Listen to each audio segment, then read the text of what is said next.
Welcome to Sportsbookreview.com. I'm Flash and I'm joined by Drew and Donny as we have a look at the NFL 2020 regular season win totals. We're going to go to the AFC North. Drew, I'm going to come to you. It's easy. It's the Ravens are at 11.5, the Steelers at 9.5, the Browns at 8.5, and the Bengals at 5.5. You might as well start with the top-ranked AFC team. I'm not going anywhere in terms of my love for the Baltimore Ravens. They were a huge breadwinner for me last season, just throughout the preseason positions I took, and then through the regular season. And honestly, everything that they've done so far in this offseason has been just music to my ears. The types of players they're going after, the way that they're reinforcing their strengths, really has me excited for the future of this franchise. And then just overall, it's a franchise that's running kind of at the forefront of the analytics movement, and making a lot of plus EV decisions and building a roster and calling a game. So I'm bullish on the Ravens. I personally think the AFC is less interesting to me this year than the NFC overall, because I think you're talking about Chiefs, Ravens, and everybody else is playing for third place. So I'm still expecting the Ravens, even with a tougher schedule, even with a little bit of regression potentially from the the performance we saw from Lamar Jackson, just because another year of defensive coordinators with film likely trying to come up with some innovative ways to disrupt their running attack. It's possible that they take a step backwards, but I think overall they should still be considered one of the co-favorites to win the AFC. Yep, couldn't agree more. And obviously Calais Campbell going there from the Jags, and you think to yourself, he could have had his pick of any, and yet the number one side in the AFC comes knocking, Donny. Yeah, I mean, when you take a look at the Baltimore Ravens, what do you think of first? Just nasty in the trenches. Now, they do lose Marshall Yanda, which is a big hit on their front line, but they have enough talent around it surrounding. And also when you take a look at the key cogs being back, of course, we can always say, you know what? It's 11.5. It's hard to get to 12 wins. And boy, their quarterback runs around a lot. So if he gets injured, that's going to be an automatic under. You can't really look at that when you're betting into. You have to assume health coming into the season. And when we take a look at the Baltimore Ravens, what didn't they do well last year? They did everything. So yes, you can take that out of the approach, say, well, now there's a lot of film and you can get ready for Lamar Jackson. I understand that. Let's also not forget as well, Lamar Jackson's going to take another year into another film study and be a smarter quarterback this year as well. What I loved what they did is what always the Baltimore Ravens do. They retooled that defensive line. They're going to wreak havoc on other teams' offenses. They're going to be playing from ahead most of these games. This is still a really, really good football team, and it's not one of those where you say that one-hit wonder where they hit 14 wins and then drop back to 8 wins. The only way they get derailed is by massive injuries, and being a sports gambler, you can't factor that in. You have to take it on approach. I haven't seen anything that's going to slow Lamar Jackson down. This is a really good football team, top to bottom. You're talking about ownership to coaches to players. They get it. There's no reason as well that they can't get to 12 wins again, at least this year. No, it's only a lose situation, because I think they're going to be ranked number 1, number 2, worst case scenario.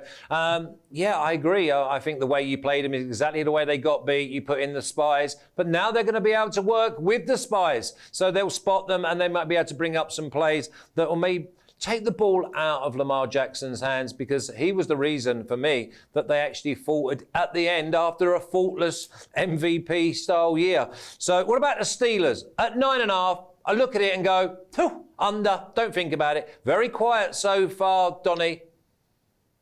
I mean, always the Steelers' way, right? Not making any big splashes. We're going to invest in what we already have, and they're going to rely on a pretty big cog, and that big cog obviously is Big Ben coming back and being healthy. If you read the tea leaves, he's throwing the ball, he's feeling his I mean, has anybody ever said, boy, I'm coming back this year, I don't even feel that good, but I'm going to give it a go? Everybody always feels fantastic. I'm coming off an injury where it was an arm injury, and let's keep in mind, this isn't like a young Drew Brees when he got hurt for the Chargers, and he's got his whole career ahead of him, and he's still a young guy and can bounce back. Big Ben's taking a lot of wear and tear. So now you're just going to come back and say, well, the reason the Steelers are going to be better is because Big Ben is going to be really good. You don't get younger in this league. You only get older, and an older quarterback coming back off of injury. Now, saying around the team itself, I really like their defense. I do. If their offensive line, which is a good offensive line, can hold up and Big Ben is really healthy, yes, they can hit 10 wins, but they're still playing in a division that they're going to have to play the Baltimore Ravens twice. It's hard for me to come in and say, you know what? I know what Big Ben's going to give me here. My initial lean, do I think they can get 10 wins? I do. But looking at it right now today as we're doing this video, I lean under. You're going to have to get 10 wins. If Big Ben doesn't produce and he's old and it shows that he's old, they're not going to get the 10 wins. Donnie, I don't even know why you're leaning. I'm going all in under. Drew, I kind of have this side. I think that they are a 500 team at best. Yeah, I don't disagree with you. I think this is a damn decent look at an under, and there's a couple of reasons why. And you can kind of, we're learning pretty clearly, what to use as forward projecting information in terms of how the team did last year, how are they going to do this year, and what do we know about defense? It's very, very difficult to predict defense year over year because a lot of it is a reflection of who the team played, not how good they are and how you kind of, the sum of the parts. It's not like an offense. Defense is a very different animal. And a lot of all of the, the Steelers' success last year was predicated on how well their defense played. And I think people look at this team overall and they're like, wow, that defense is amazing. Now you bring back a real quarterback, they're obviously going to go back to the playoffs. But I think it's going to be very difficult for them to replicate how good that defense was. A lot of the key turnovers they had were a little bit fluky, tipped picks and, lucky fumble recoveries. And their schedule was kind of easy last year. And now they're in a division, of course, where the Ravens are going to hang 2 losses on them. And now you have a Browns team and a Bengals team that both made meaningful, impactful improvements. So this is going to be really, really tough road to hoe. Even if they get kind of Ben Roethlisberger even anywhere close to his prime this season, I still think it's going to be a tough ask for this team to get to 10 wins. So I'm with you buying into this Steelers under. Yeah, it was out of all the 8 divisions, this was probably one of 3 that just jumped out. I'm like, hang on a minute. I had to make sure that I was reading it right. 9.5, that means obviously straight away you're going to get to 10 wins. No. And then another reason why is the Browns are hot on their heels. We got Baker Mayfield. We got Case Keenum as maybe backup. So 8.5, Drew, I'm thinking, when have we ever seen the Browns at 8.5? Like we talked about a couple of, you wish you had gotten a little bit more favorable number because you felt like the market had really soured on some team or was really overexcited for some team. But these are pretty sharp numbers we're already looking at here. And I think 8.5 is pretty fair. If this was an 8, if this was a 7.5, then I'm making a pretty strong case here to look over because they removed one of the biggest problems from their franchise. They didn't have a head coach. Freddie Kitchens was not a head coach. He did not know how to effectively run that franchise or run that offense in a way that maximized their strengths. And now you're bringing in a guy who does have a track record of pretty solid success in running an offense last year that I thought pretty drastically exceeded the talent level for the Vikings. And now he gets to take on these pieces. And, we're going to find out this year one way or the other if Mayfield is a bust or if he actually has the goods. We know that he's kind of got a gunslinger mentality. He showed us some stuff at the end of his rookie season that was pretty positive that made people so bullish on the Browns last year. And I think, with Stefanski and with the investments they've made on this offense to put kind of the right, protection around Mayfield, I'm expecting them to draft an offensive tackle with the 10th overall pick who, young guy at tackle will help solidify the O-line. They've made some other nice pickups in terms of getting a tight end in Hooper that, should be a good safety valve for Mayfield. So I think they've done a nice job of kind of addressing their weaknesses in the free agency market. They have some nice draft picks this year. Again, they made something that's tough to kind of calculate because we don't know what Stefanski's going to be as a head coach, but I can damn sure tell you that they got rid of a massive negative by jettisoning Freddie Kitchens. Yeah, I'm glad you said negative because I think there is no negative. I think now you have to just look at the positive. We're going to go out, we're going to play some entertaining football, we're going to take the shackles off, and we're all going to be rowing in the same direction, Donnie. The Browns at 8.5.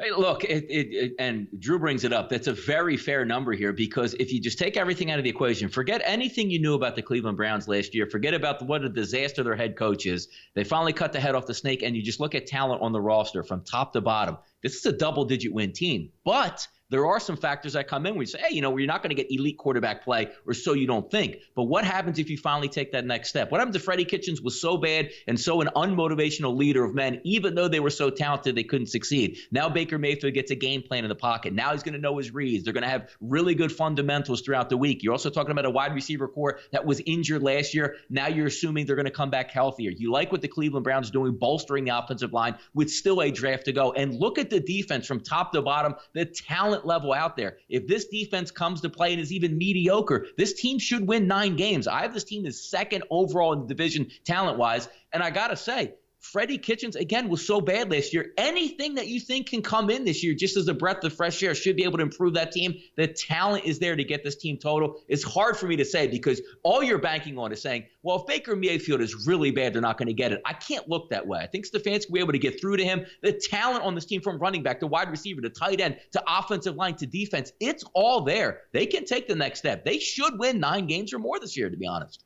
Yeah, I think they've just got to row in the same direction. And I mean, the big one is seeing Browns 8.5. I remember sitting at the desk and saying that the Browns were my dark horses last year to do something. And obviously that went pear-shaped from very early on. Now the Bengals at 5.5. Now I look at the AFC and I think outside maybe 2-3 teams, the AFC has equilibrium. So 5.5 low, Donny.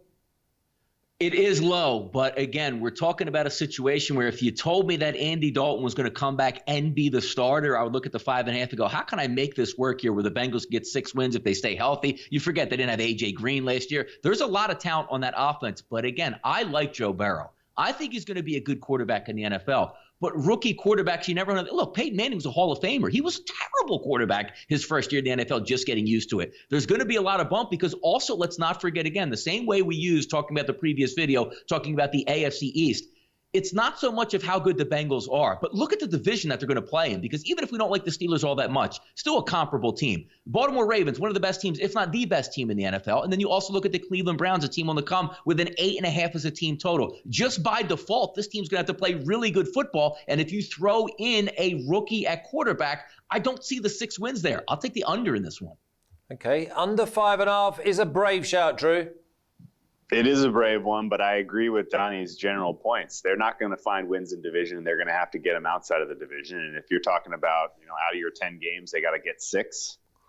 It's going to be really tough. It's going to be really tough. And, I don't hate the talent on the team, assuming that, they go and draft Joe Burrow and he probably starts week 1. He's probably going to be your rookie of the year just because he's going to rack up a ton of counting stats, not unlike what Kyler Murray did last year.